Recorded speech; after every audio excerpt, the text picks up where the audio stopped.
Good afternoon, everyone. I extend a warm welcome to all of you to this live session of Decoding the Polls, a series of webinars organized by the Center for Public Policy Research around election cycles. I am Sreelakshmi Harilal, Research Associate at CPPR, and your host for the day.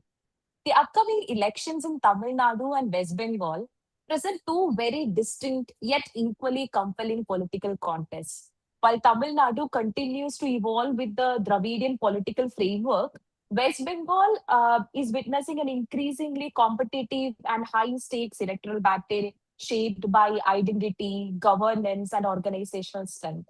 To help us unpack all these dynamics, we are joined by Mr. Naveen Kumar, who's a political consultant and regional director at Rajneethi Political Consultancy.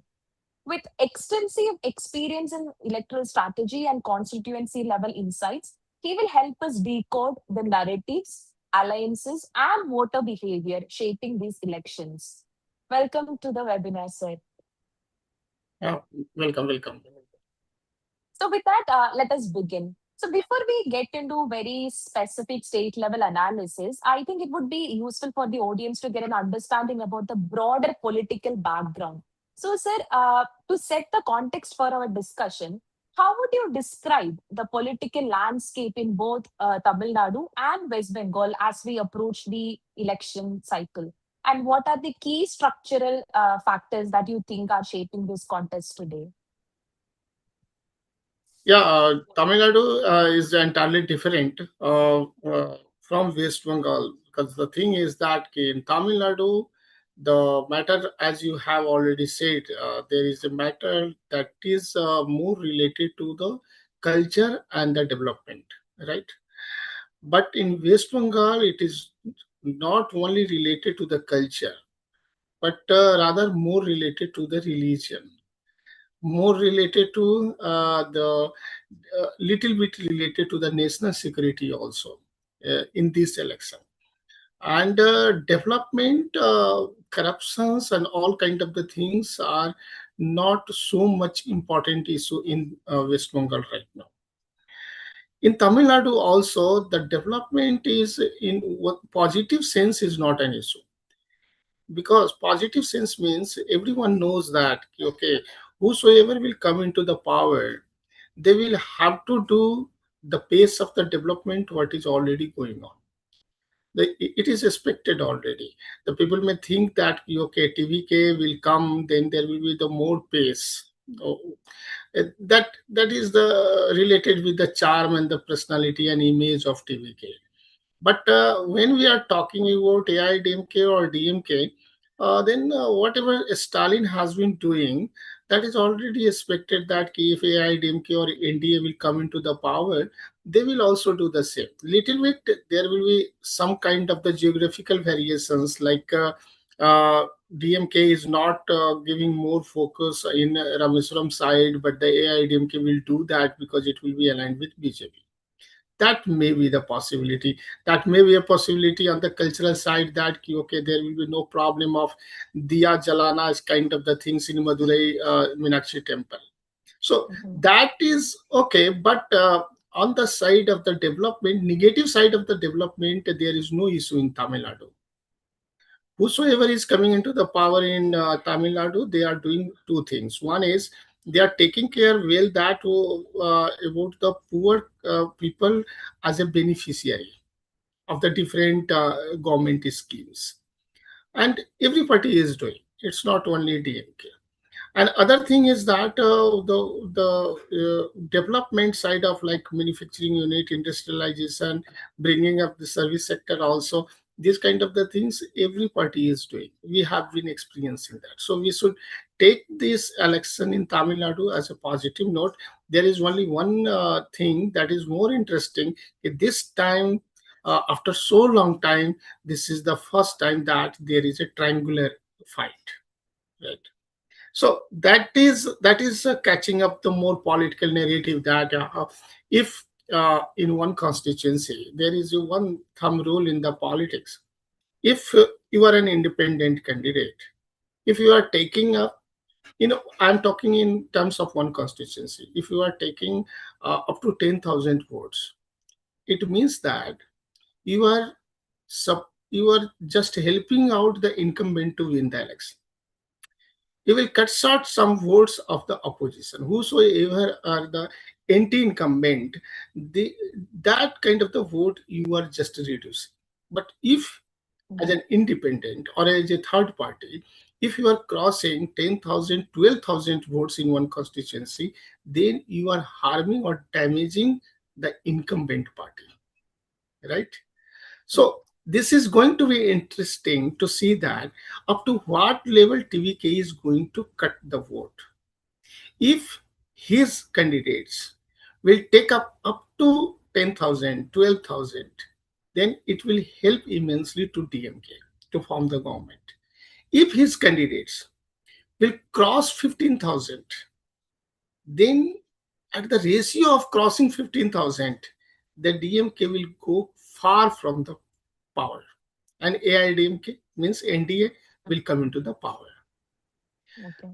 So I think in such kind of the situation, because whatever the perceptions, whatever the rhetoric and narrative side and image building and all kind of the things media is reporting and more and more people are saying, I'm talking little bit different. Every election to the closer to the election, every election is a micro election. You should try to read the election on the ground. It is Mhm. not always possible that you can drive the entire election in every village just on basis on the personality of Stalin and TVK and all, right? So on the ground, the people at the end of the day, people will see that what kind of the candidate you have nominated, who is going to fight. So based on that, and from which caste and community he is belonging. So these factors will play a major role closer to the election. And I think if there is a good merit, as you have Mhm. seen in just recently held Bihar election, Prashant Kishore image and perceptions were very bigger, but the candidates were very weak. That has not worked, right? No single seat he has taken in Bihar. Mhm. So it will be interesting to see that how much votes TVK candidates are going to get. If they are going to get up to 10,000, it will help DMK. If they are crossing 10,000, 15,000, it will really give a bigger dent to DMK and NDA will come into the power. So the entire election result in Tamil Nadu will depend on one fact, uh, with which kind of strength and enthusiasm the candidates of TVK is going to fight the election. That's Mhm. my take on Tamil Nadu. Yeah, thank you, sir. So you have mentioned about the TVK, which has actually got a urban and youth purpose because the charisma of the leader, the Vijay factor is there, and it is going to attract a lot of youth. But how much of it will turn into vote, it's yet to be seen. But Yeah. judging from your perspective, do you see this election as one of continuity, or are there early signs of a deeper political churn that might not yet be fully visible?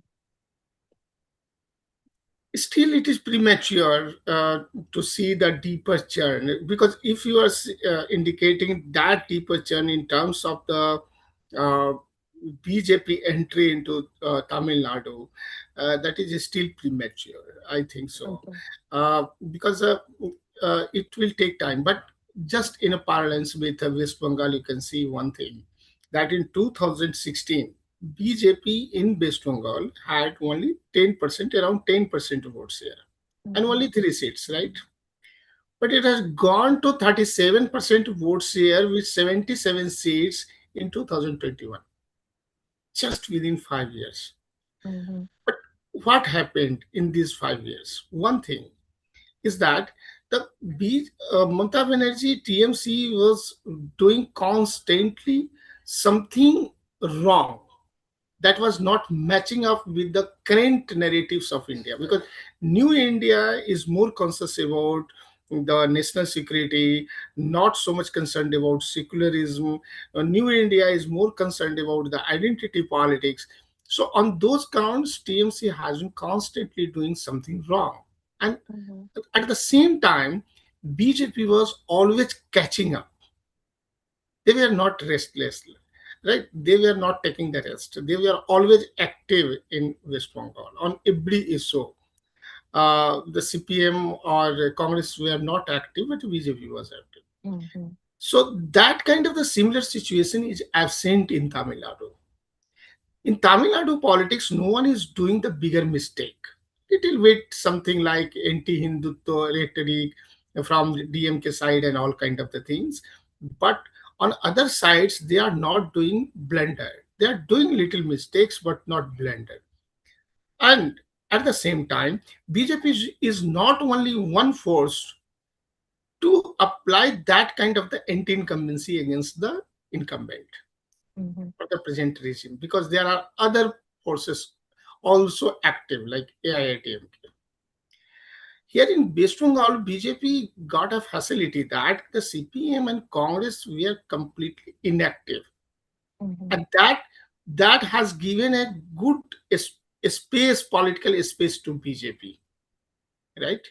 But in Tamil Nadu politics, nothing is given as a open space to BJP, where BJP can easily come and play on the pitch of Tamil Nadu. BJP Mhm. has to make its own space. In West Bengal, BJP made a good effort, but initially, just after 2026, BJP got a natural political space against Mamata Mhm. Banerjee, right? So here there is a stark difference, and I nothing can be predicted in absolute terms in the politics. Politics is also like a game of cricket. Anything can happen in the last over, but what you are indicating a deeper churning that I see in Kerala politics, not in Tamil Nadu. Yeah. Only basis of yes, there was a some hope in some circle that okay, Annamala is going to be a bigger opposition leader, but no one was hoping that okay, suddenly the TVK will come, and that TVK factor has come, then opposition space is also filled, right? In absence of Jalalita, in absence of other top leaders, uh, there was a little bit of space against Stalin, but that space was BJP was trying to fill through Annamalai and all, but suddenly TVK has come into the politics, and that entry was not like Kamal Hassan. It was really well thought and with a well strategy, right? Mhm. So Tamil Nadu BJP can do wonder, but Tamil Nadu is not giving the space to BJP. Whereas in West Bengal, the natural politics of West Bengal has given the space to BJP. Mhm. I Yes. think I quite agree with your analysis of the Kerala aspect because BJP has kind of made a inroad, like, even with the local panchayat elections, we have seen BJP winning a major corporation in the Mhm. Trivandrum capital city. So they are, becoming a third force in Kerala, but it is quite, they are quite yet, yet to reach there in Tamil Nadu. And also, sir, let's move from the larger electoral narrative to the deeper identity and caste dynamics, which you pointed out in earlier part of the conversation. So, to what extent do you think the traditional caste alignments in Tamil Nadu, like the Nadar community or the Vaniyar or the Gounder community, still influence electoral outcomes in 2026? And also, on a related note, I would also like to hear your thoughts about how effectively do you think the BJP's Hindutva positioning, will be in a state where Dravidian identity has historically been dominant? Or do you think BJP need to reinvent themselves to play a much better card there? The first thing is that in course of time, in last 5 years, BJP intellectual sale and some Tamil intellectuals have very vehemently they have attacked the concept of Dravidian politics. The Mhm. RSS and Gurumurthy, so many other people, top intellectuals, they have attacked the concept of Dravidian politics. And it is already proven in intellectual circle that Dravidian politics is nothing but just accommodating the own political space. It is not so much related with the Tamilian culture or Tamilian society and something like that. So, Mm-hmm. so it's a long debate, and there has been a very good debate in last 5 years. So you can search on the Google, YouTube, so many debates on the Dravidian politics, and no one from the DMK side, no one has countered that debate. And constantly under Modi's leadership, constantly BJP has proven and BJP intellectuals have proven that Dravidian politics is just a misnomer concept. It is not related to the Tamilian identity and Tamilian culture. Right. Mm-hmm. Now, coming to the point, like BJP, what the BJP has a difficulty of just taking up the Hindutva narratives in Tamil Nadu. Tamil Nadu is more divided on the caste line, not on the religious line, right? Mm-hmm. But just neighboring Kerala. In Kerala, whether what you have the opinion, what I have the opinion, doesn't matter much. But a BJP, in some way, BJP has injected one concept that there is a demographic alteration in Kerala. Like BJP is injecting one concept, like there is a demographic invasion in West Bengal. Mm-hmm. Similarly, there is a demographic alteration in Kerala. Demographic alteration in so many spheres, like the whosoever is called minority community, particularly the Muslims, they have taken up more space in society, economy, and politics to get in roles and get such kind of the influence that overpowers them, and in such a way Hindus and Christians are little bit subjugated to the Islamic power in Kerala. That kind of the Mm-hmm. demographic alteration BJP is raising up, and somewhere it is buy buyout among the voters of Kerala, and it is worked. Why? Because there is a good outreach by Prime Minister Modi to the Christian community. So little bit on the ground there is a little bit social combination or social coalition between Christians and Hindu, Mm-hmm. right? And the both are feeling that okay, in the course of the time, both of us will be relegated if the Muslims will get more influence in Kerala politics, right?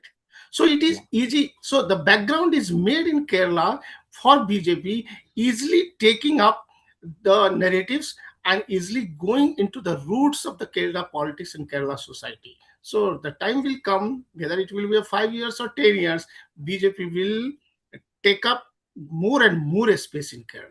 But the same kind of situation is absent in Tamil Nadu. Tamil Nadu, I have already at the start, I have maintained that Mm-hmm. Tamil Nadu is not giving any kind of the natural space to BJP. BJP has to think out of the box something, how to enter into Tamil politics, right? I think it's a Now bigger coming back, challenge for the BJP. right, it's a bigger challenge, really bigger challenge. And whatever the community and caste you are mentioning about, uh, you can see that in in Tamil Nadu, the castes are more on the lines of like what kind of the benefits, what kind of the reservation, what kind of the poor outreach the parties are doing. Mm-hmm. Whatsoever you are taking the name of the communities and caste, I am not taking the name, Yeah. but Yeah. there is a one community, that Tamilian Brahmin, they are in a minority. They are taking up the narratives of BJP, but they are also thinking that okay, BJP is not coming into power, but if we will be aligned with BJP, we can lose something if we are getting from the government. Mm-hmm. They are thinking that okay, Stalin government, DMK government is more uh, pro to the Christian, more pro to the SC and ST. If the AIDMK will come, then there will be little bit help. That's all. Mm-hmm. Right. Okay. So I So think, mm, yeah, yeah, yes, please. so, I think that brings us to this important question of welfare schemes because, the Tamil Nadu politics has always long been defined by welfare schemes, as you have rightly mentioned. But going forward, how sustainable do you think such an approach is? Because I also want to highlight at this stage that are we beginning to see a shift, especially among the younger voters, towards aspirational issues like employment, urban development, or economic mobility? Or do you think welfare still remain the dominant electoral currency in Tamil Nadu? The first thing, Lakshmi, whether someone will agree with or not, but in this decade, it is very challenging for any opposition to defeat the incumbent government at the state level. Why it is? Because every state government with the little bit more development and good revenue at the level of the exchequer, they are playing the cards of the populist schemes, and they are playing the cards of the beneficiaries. Whosoever party will be, you have seen that how BJP Mhm. had come into the power in Maharashtra, in Madhya Pradesh, in Haryana, right? Uh, and what uh, what happened in Bihar also, there are so many allegations closer to the election, 10,000 rupees Yeah. distributed to the women. So what do you think? Is Stalin not knowing this? He is well aware about it, right? Mhm.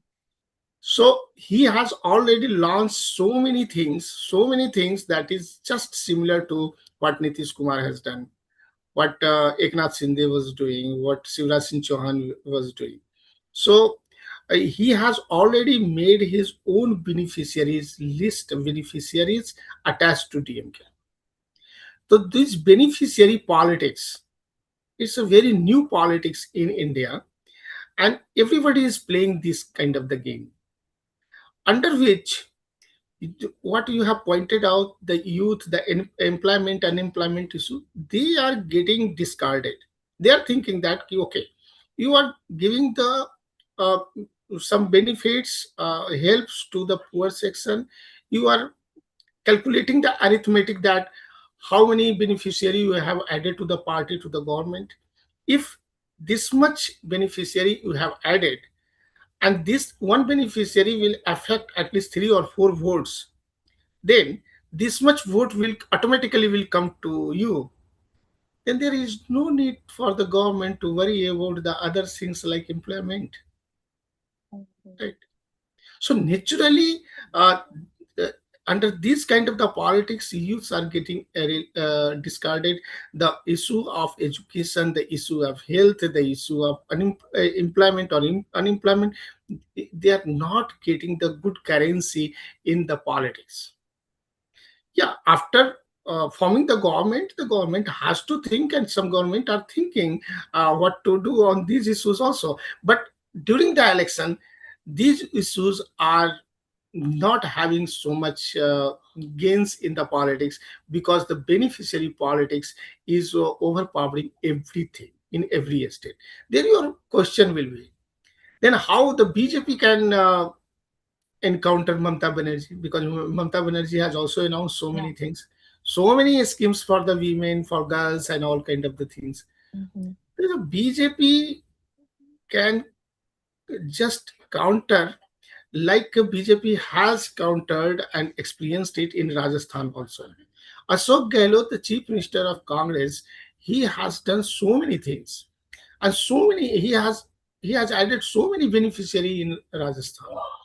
Even he has launched such kind of the health programs where one poor person can get 25 lakh rupees if there is some serious condition in the hospital. He can take the patient to the private hospital, and government can pay up to 25 lakh rupees even to the private hospital. That kind of the scheme we all launched, right?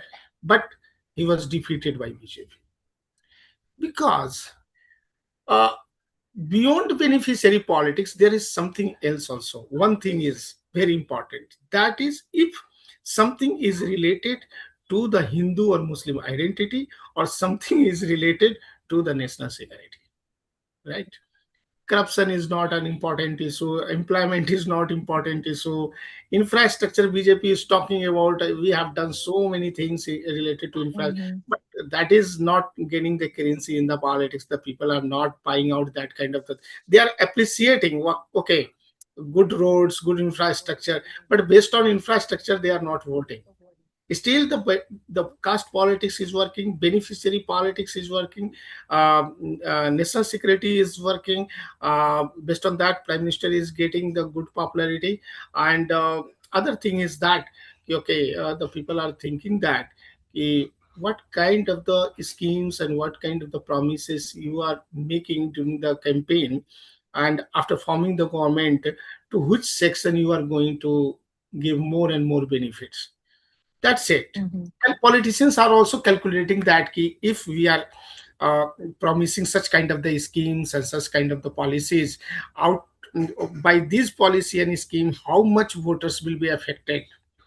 If I will take one voter in our political net, the three more voters will be also connected. So by, so one family, at least four voters will come to my party, and in this way, 1 crore, 2 crore, 3 crore, they are calculating and they are thinking that, okay, we can form the government. Mm-hmm. So, what is the solution of this kind of the politics? I don't know, because it is harming the national development. It is harming the local Yeah. development also. But it's a reality of the day. Yeah.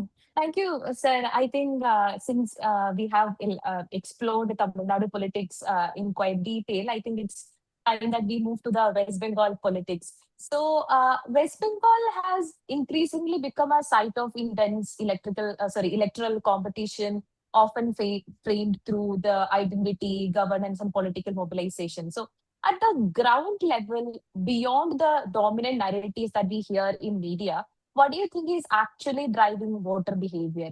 And how has especially the SIR deletion exercise, which has been one of the most contentious issues in recent times in West Bengal, is expected to affect the TMC and the BJP?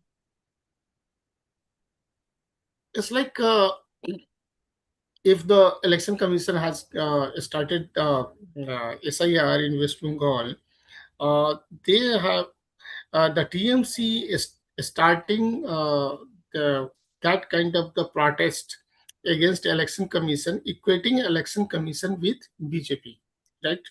And that they have started saying that, okay, what election commission is doing related to SIR, just only we have stopped BJP, or in line with BJP politics and such kind of the things, that no one can accept it in India still, because Mhm. the politicians sometimes forget one thing: whatever they have the popularity, image, and all kind of the things, but on the ground, administration has its own image also. Right, Yeah. your local SDM, your local collector, your local SHO, or any officials, any administrative body, whosoever is working at the local level, if they are doing something on the instruction of whether election commission or Supreme Court or any central agency, you cannot always target against them. So you can now smell one thing: what kind of the support system Mamata Banerjee was getting in 2021 from the administration, local administration. That support is lacking for TMC now in 2026. It is only because of SIR process and the protest against SIR. Rather, this they should have done in some other way. They should have done like in a legal process, that okay, these are the voters, these are the valid list, and they have the valid documents, and their name is deleted.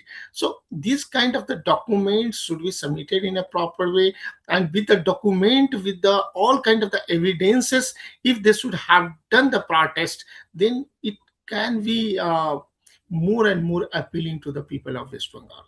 So the SIR, the protest against SIR was just recently failed in Bihar. With that kind of the experience, the TMC have not taken any kind of the lesson, because the opposition, including RJD and Congress, they were saying that so many valid voters, they are supporters of opposition party like RJD and Congress, and their names were deliberately deleted. But they have not shown any kind of the evidence whosoever name is deleted and who are the supporters of RJD and Congress. They have not come out with the substantial evidences, right? People is watching everything, they are understanding. So on the basis of the SIR, I think it is in the perception in the media, you can see that okay, TMC is more vocal, but in the ratio of getting enthusiastic against election commission or BJP, in proportion to that, they were losing some credibility, some votes in local areas, because the people were seeing that these are the people who are the local administrators. They are not related to BJP. They are not supporters of BJP, and they are going door to door. They are doing in a transparent way. How you can allege them? It is not the allegation against the election commission. It is allegation against the district election officer, district collector, SDM, Mhm. ADM, all kind of the people, right? So entire in one election, in one exercise, the election commission or any party in power at the center or anywhere cannot take all the administrators or all the BLOs into one party support. That is impossible, right? Yeah. So I think SIR issue has backfired against TMC. This is my first take. Second is Mhm. the resultant part is this time administration, local administration is not so much supporting TMC, and rather they are taking the neutral side. That should have happened in 2021 also. We are welcoming whosoever party will be winning the election. That's a separate thing. But the administration Mhm. has to be neutral, and they should be transparent. This time the administration is little bit looking more and more neutral, little bit, or you can say more and more also, Okay. right? Right. So these two issues are against TMC. Next is related to the social fabrics. I think with the growing age of Mamata Banerjee, the charm of the leadership has also a little bit reduced. This is my second Okay. point.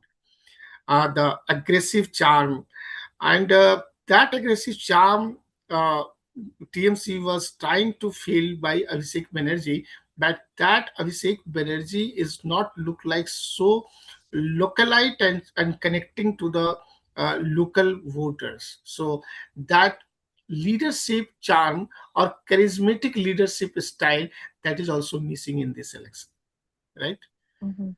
Next point is BJP has just shifted the gear.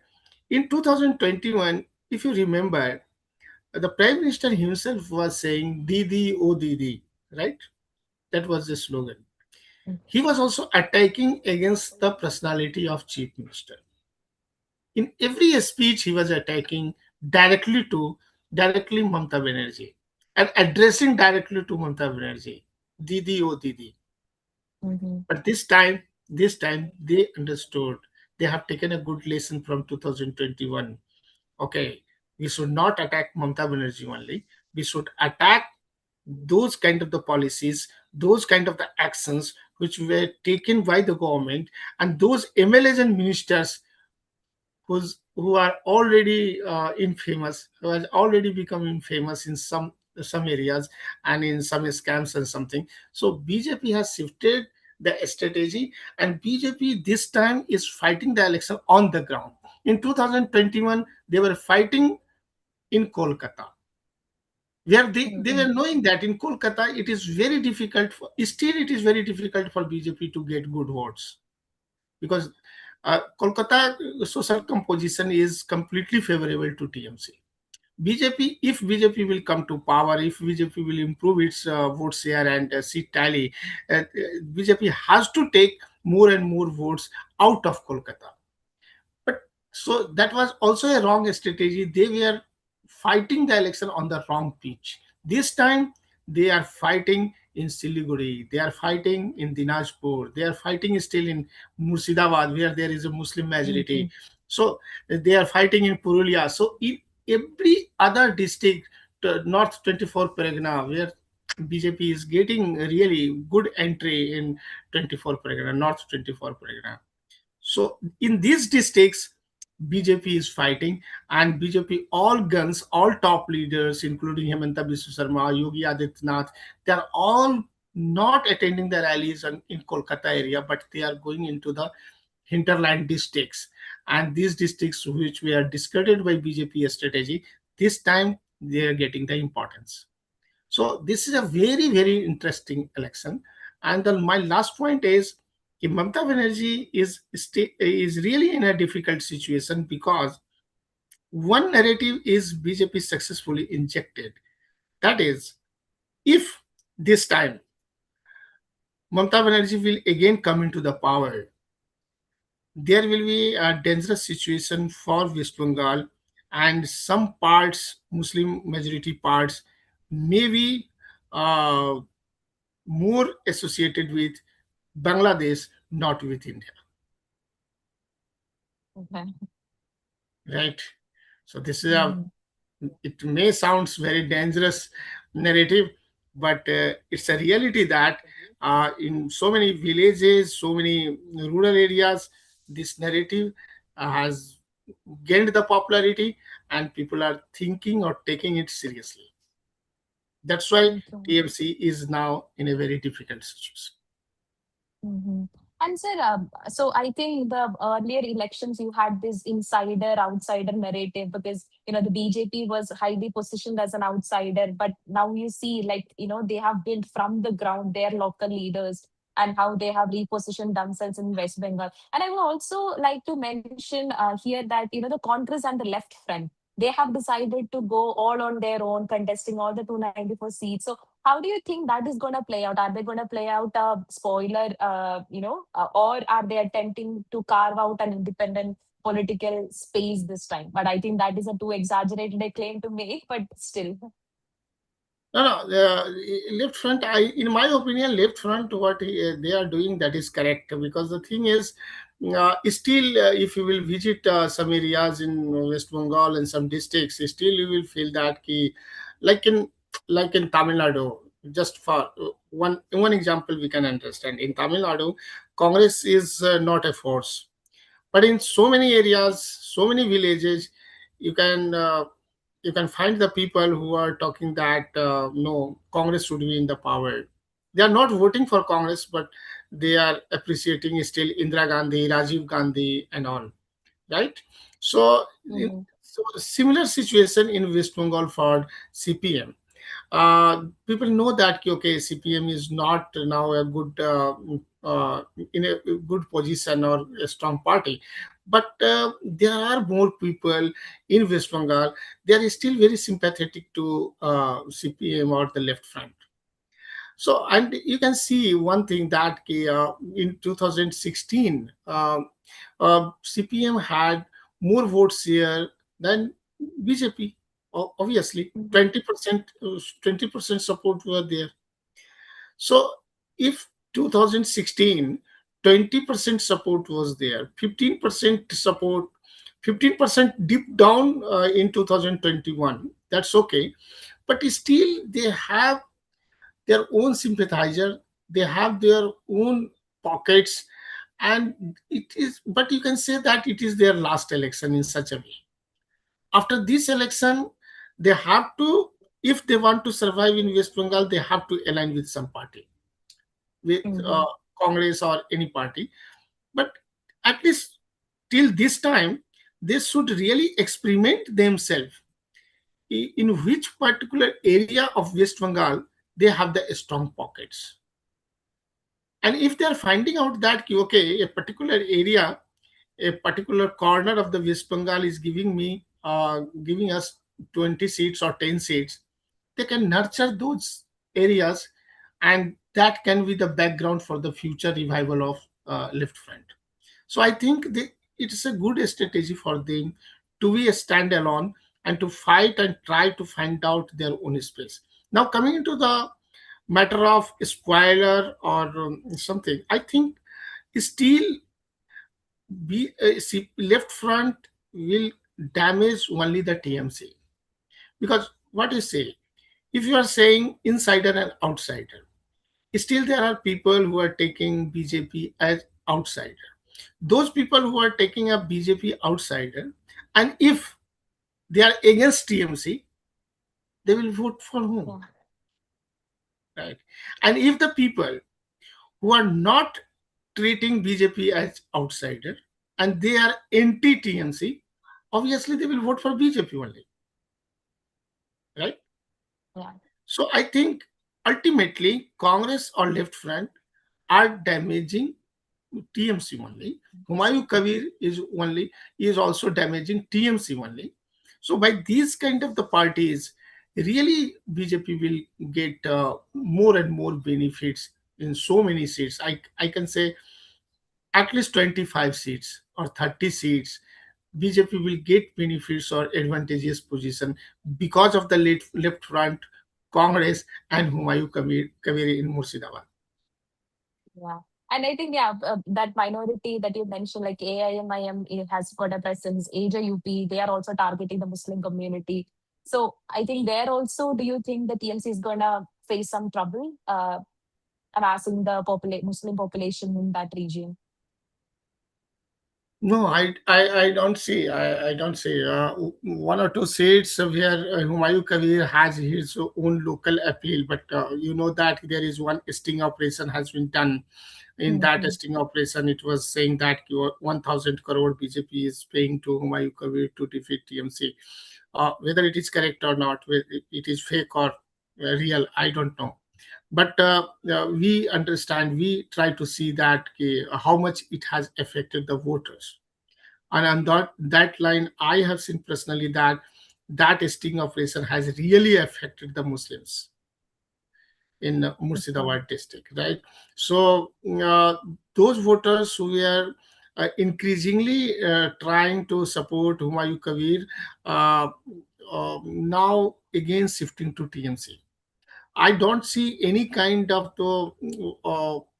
kind of the fault lines among the Muslim voters, and in some areas, obviously, in every election, it is it is it is not absolute that all the Muslim community will support only one party. There are some Muslims Mm-hmm. who can support other parties, but uh, if there is a 80% poll of Muslims, out of that 80%, uh, 77% or 75% will be only with TMC. But I understand. Okay. Yeah. Yeah. And so I would also like to bring your attention to something which has been very interesting, which is related to the food and dietary preferences of the population in West Bengal. So, because particularly like the non-vegetarian consumption, it has emerged as a site of political contestation between the TMC and the BJP. So, and what does this reveal about the intersection of cultural identity and electoral strategy? The first thing is that Mamata Banerjee is here not understanding. She is a very experienced politician, but uh, with the growing age, I think she is losing that nerves to understand the current ongoing political trend. West Bengal is more related with Jharkhand, Bihar, and Assam. This Mm-hmm. it is, we should understand, this is the first thing, that one part neighboring Jharkhand and Bihar, that West Bengal is more and more culturally related with Jharkhand and Bihar particularly. Mm-hmm. The other part, the eastern part, is fully related with Assamese culture and society and all. And from and both side there is India government in Bihar also and in Assam also. Okay, the Bihari leaders are not so much vocal and not so much attending the rallies and all, but particularly Hemanta Biswa Sarma, Chief Minister of Assam, is very active in West Bengal election, and he Mm-hmm. is challenging Mamata Banerjee that please prove that where BJP had come into the power and there is a ban on fish and mutton and chicken. Yes, there will be a ban on beef, but there is no ban. He is challenging. So I think it is not so important issue. In 1 week, it was important because the BJP top leaders were not encountering such kind of the narratives. But when Mhm. Hemanta Biswa Sarma has entered into the campaign, that issue is completely phased out, and it is not having any kind of the importance in West Bengal politics. Okay. People understand. And People understand it is not possible to ban fish and chicken and curry. Where the fish and the mutton or and the chicken are people are taking even during the Navratri, even during the yeah. Navratri. So it is a part of the cultural setup in West Bengal. No one can dare to do such kind of the things. People understand it. Okay. And so the latest issue was the women reservation bill, and it has become, of course, a pivotal issue in 26 West Bengal election also. And the BJP alleges that the TMC has betrayed the women by opposing it, and but the TMC counters the narrative by saying that her party has the highest percentage of women candidates, and it is just a deceptive attempt to delay the representation through mandated delimitation. So how do you think the issue of women reservation bill is going to play out in the election? In two sense, we can see it. First thing is that intent of the bill. On the basis of the intent of the bill, BJP is failed to get it passed. And what BJP was proposing, the ratio of the seat sharing of every states will be the same. So having that, if the numbers of the seats will be increased and then the women reservation will be accommodated, that will be the good thing. And really, it was a constitutional matter also. In 71 there was a lot of discussion, and in 61 there was a lot of discussion at the time of the constitution implementation execution. That was, the population was very different. Today the population is entirely different. At the time of 1947 you had only 33 crore people. Now you have 1.4 billion people. So Mhm. obviously, and if sometimes in somewhere you can see it and you can read it in the constitution, that it is already written that in 71 not more than 20 lakhs population should be represented by one MP, right? So that kind of the situation before 2009 delimitation, you can remember that composition of the Lok Sabha constituency was so abrupt that Chandni Chowk Chandni Chowk Lok Sabha constituency population was 10 lakh different from other Muzaffarnagar constituency and other Delhi Lok Sabha constituency. So it was a 10 lakhs difference, right? So that was corrected in 2008 or 2009 by the delimitation commission. So without having the delimitation, how you can accommodate 33% reservation, that I also don't understand it. So if the parties are saying that among the existing 543 seats, you should accommodate 33% reservation, then it will be a faulty, because are marking the constituency especially reserved for the women, that will be very difficult. How you will know that in this particular constituency where you are marking that constituency for the women, the ratio of male and female voters are more in favor of women? How will decide that?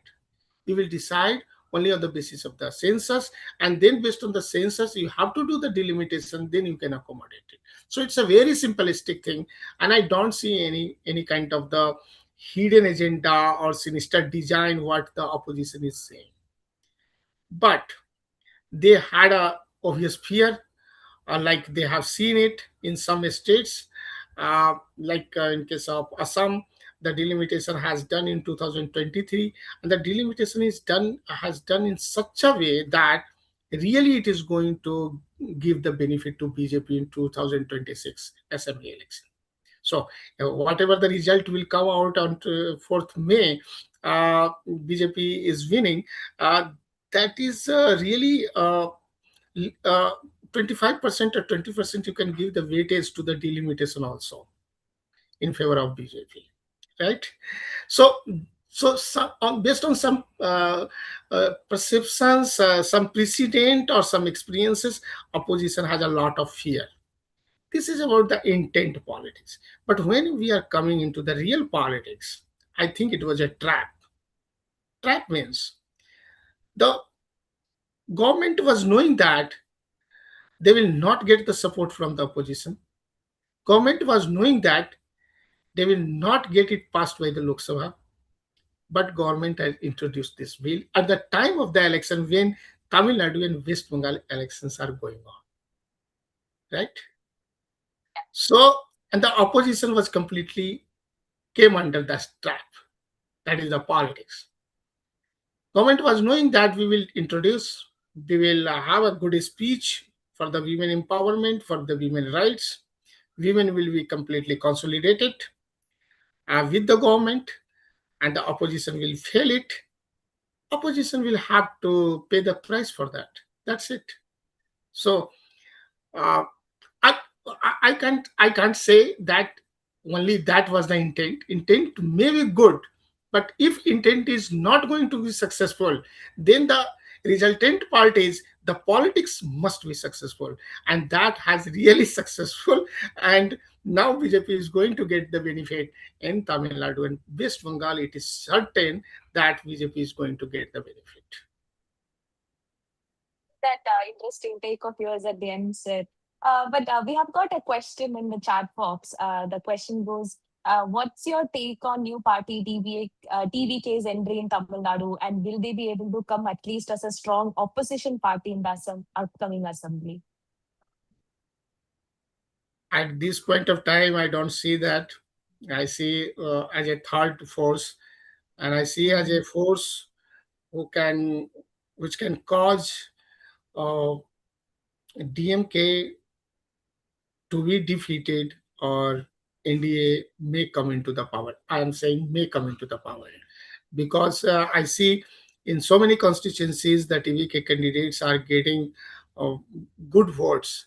Good votes, like at the start, I have already told you that if the TVK candidates are getting more than 15,000 votes, Mm-hmm. then it will be a damage, bigger damage to the DMK, not to the DMK. AIDMK.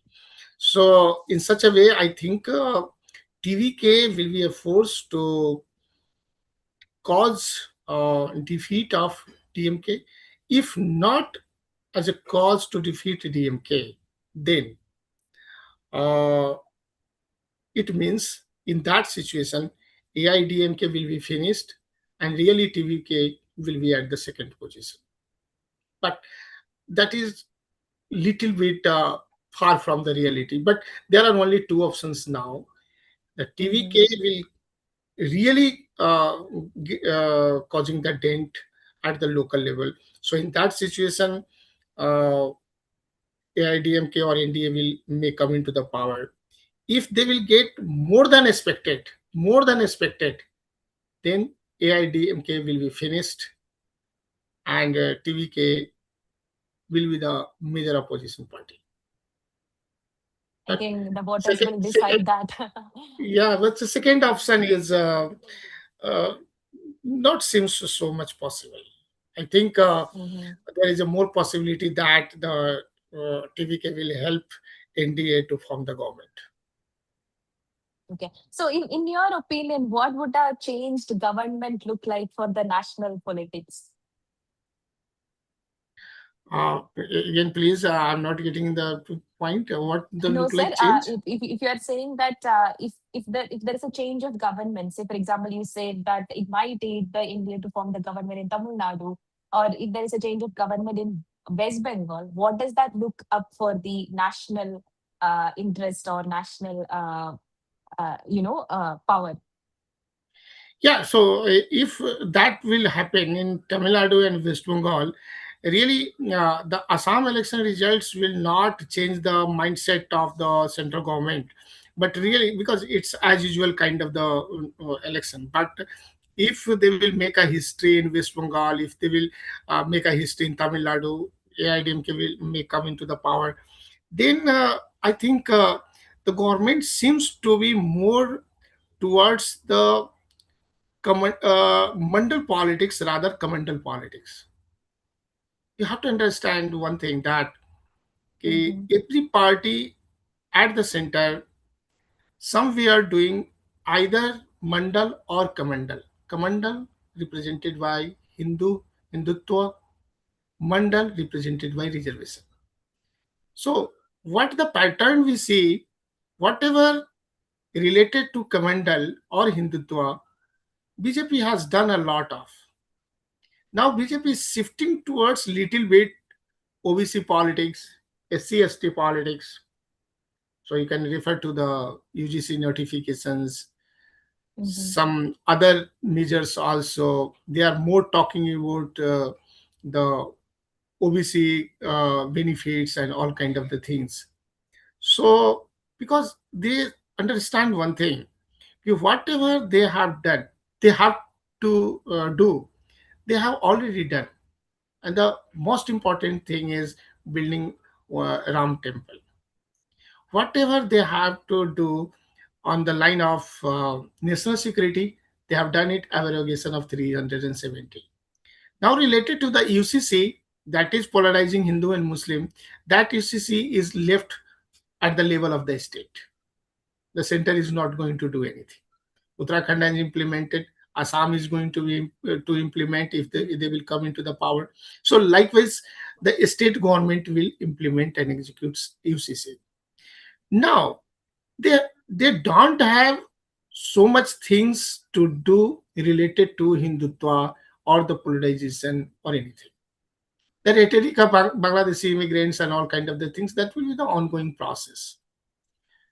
Now, to how to sustain in the power, for that matter, you have to do something. If they will get some inroads in Tamil politics, they have to be more and more pro reservation, more and more pro Dalit politics, right?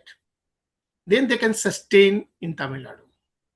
Likewise, in West Bengal, they are already known as a Hindutva party and something against Bangladeshi immigrants and all. But they know that okay, among the Hindus also there are more and more people, they still want to be little bit secular and such kind of the thing.